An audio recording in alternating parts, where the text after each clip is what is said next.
అయ్యా paper leak అవుతున్నాయి, అది నీట్ ఎగ్జామ్ కావచ్చు, సిబిఎస్ఈ ఎగ్జామ్ కావచ్చు, ఇంటర్ ఎగ్జామ్ కావచ్చు. అయ్యా మీరు ఒక మారల్ రెస్పాన్సిబిలిటీగా రాజీనామా చేయండి అంటే ధర్మేంద్ర ప్రధాన్ ఎక్కడున్నాడో కూడా గుర్తుచేయడం లేదు. మీకు ఎక్కడో ఒకసారి రైల్వే యాక్సిడెంట్ అయితే రైల్వే మంత్రి లాల్ బహదూర్ శాస్త్రి రిజైన్ చేశారు.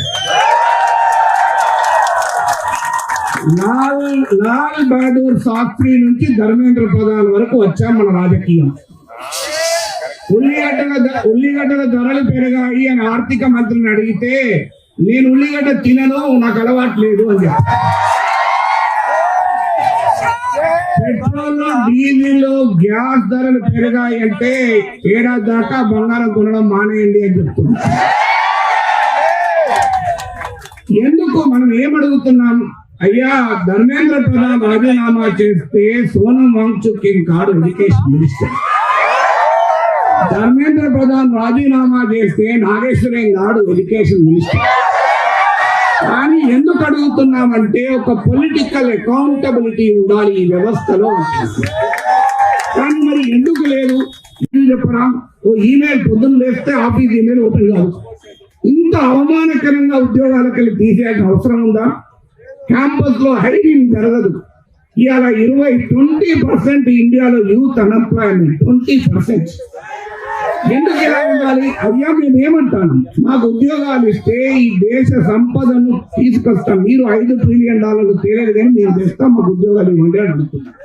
మేమేం తేరగా పరాన్న జీవులుగా పారాసైట్ గా బతకాలని అనుకోవడం లేదు, కష్టపడి పనిచేయాలనుకుంటున్న కాక్రోచ్లను మేము అని చెప్తున్నాం.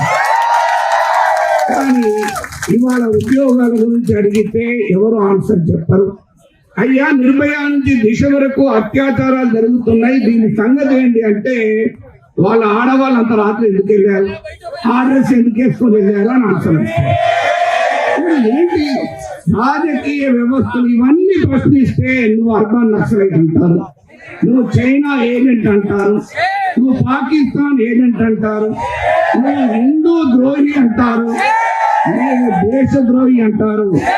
కానీ ఇలా అనేవారికి మేము చెప్పదలుచుకున్నాం, మేము భారత మాత ముద్దు బిడ్డలం, భగత్ సింగ్ తమ్ములం. అందుకే ఇవాళ ఇక్కడ మనం గట్టిగా నినాదాలు ఇవ్వాలి. మీరే కాదు దేశభక్తులు, మేమే దేశభక్తులం. భారత్ మాతాకి, భారత్ మాతాకి.